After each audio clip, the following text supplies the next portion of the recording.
प्रिय छात्रों, आज हम दक्षिणी अमेरिका के प्रमुख मरुस्थल घास के मैदान और जनजातियों के बारे में चर्चा करेंगे। दक्षिणी अमेरिका के ये देखिएगा मैप में एटाकामा मरुस्थल की पैटागोनिया की जो लोकेशन दिखाई रखी है। और आप आगे देखिए, इसमें झीलें भी दे रखी हैं। टीटिका का झील है और भी झीलें हैं। इन झीलों को ग्रीन और ब्लू कलर में पॉइंट में दिखाया गया है। अब अपन यहाँ पे चर्चा करते हैं सर्वप्रथम एटाकामा मरुस्थल। एटाकामा मरुस्थल अपन जो को पहली बात है कि मरुस्थल घास के मैदान और जनजातियाँ, 3 पॉइंटों के बारे में चर्चा करेंगे। तो सर्वप्रथम मरुस्थलों के बारे में बात करते हैं। तो एटाकामा मरुस्थल चिली और अर्जेंटीना की देश की सीमा पर स्थित है और जो कि एक उष्णकटिबंधीय तटीय मरुस्थल है। ठीक है, तो प्रशांत महासागर के तटीय भाग में यह फैला हुआ है और चिली और अर्जेंटीना की सीमा पर स्थित है। एटाकामा मरुस्थल विश्व का सबसे शुष्कतम मरुस्थल है। तो इसकी सबसे अच्छी विशेषता क्या है कि यह सबसे शुष्कतम मरुस्थल है, जिसमें स्थित एरिका नगर विश्व का सबसे शुष्कतम स्थान है। एरिका नगर क्या है? विश्व का सबसे शुष्कतम स्थान है। एरिका नगर को भूतों का टीला, सल्फर नाइट्रेट के कारण इसको भूतों का टीला भी कहा जाता है। अब देखिएगा, इस मरुस्थल में सल्फर और नाइट्रेट के भंडार पाए जाते हैं। ठीक है, इसलिए इसको भूतों का टीला कहते हैं। सल्फर नाइट्रेट के भंडार पाए जाते हैं। एटाकामा मरुस्थल विश्व स्तर पर तांबे के भंडार के दृष्टिकोण से भी महत्वपूर्ण है।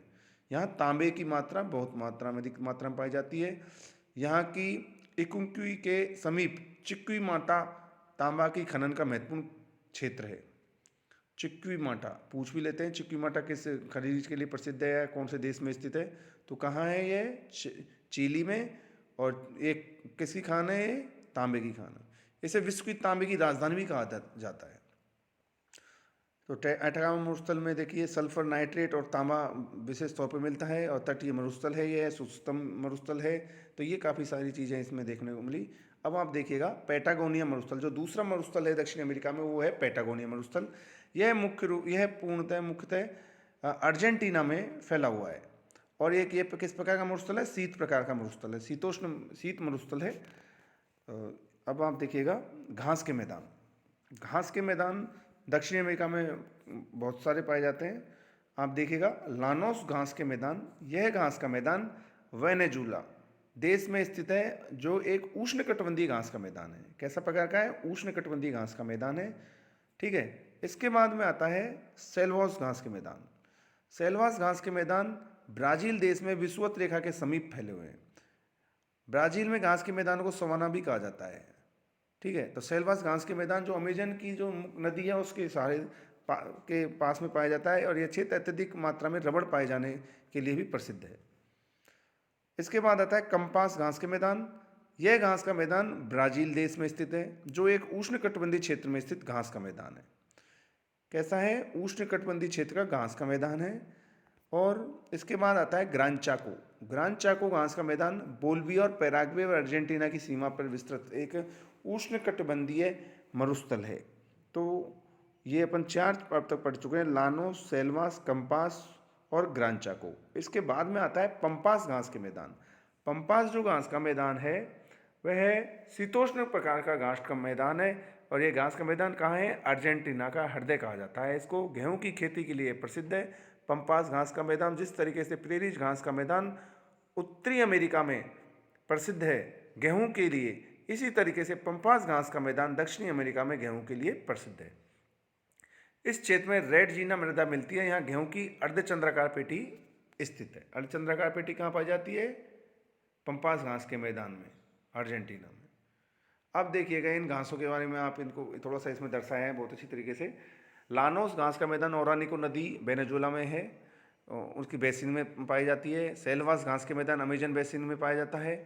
और ग्रान चाको, ये आपको मैंने बताया था कि देखिएगा ग्रान चाको, ये 4 देश हैं: Bolivia, Paraguay, Argentina. Bolivia, Paraguay व अर्जेंटीना 3 देशों के सीमाओं पर फैले हुए हैं। और पंपास घास का मैदान मुख्य रूप से अर्जेंटीना में ही फैला हुआ है। और ये ब्राज़ील के हाईलैंड्स दे रखे हैं इसमें। तो ये मैप है, काफ़ी इंपॉर्टेंट है। आपको मैप में दर्शाने के लिए आपको ये चित्र पता होना चाहिए। अब ये देखिएगा जनजातियों के बारे में चर्चा करते हैं। यहाँ पे हम जो दक्षिणी अमेरिका की जनजातियाँ हैं वो इक्वेडोर में है ओका जनजाति। यह दक्षिण अमेरिका के इक्वेडोर देश में निवास करती है ओका जनजाति। दक्षिणी अमेरिका की सबसे पुरानी सभ्यता माचू पिचू थी, जो कि पेरू देश में स्थित है। और सबसे पुरानी सभ्यता कौन सी? माचू पिचू कहाँ पे है? पेरू देश में स्थित है। और ओका जनजाति इक्वेडोर में पाई जाती है। तो कुछ ये फैक्ट्स हैं जिनके द्वारा हम जो छोटे छोटे क्वेश्चन आते हैं उनको जवाब दे सकते हैं। घास के मैदान, और कोई बड़ा क्वेश्चन हो तो इनका मिला के हम इसका बड़े क्वेश्चन का भी आंसर दे सकते हैं। तो इसलिए अपन को ये लोकेशन आनी चाहिए। मैप में देखते रहिए, जब तक मैप नहीं देखोगे तो ये चीज़ें क्लियर नहीं होंगी। और कोई समस्या हो तो आप मेरे से संपर्क कर ही सकते हैं। धन्यवाद।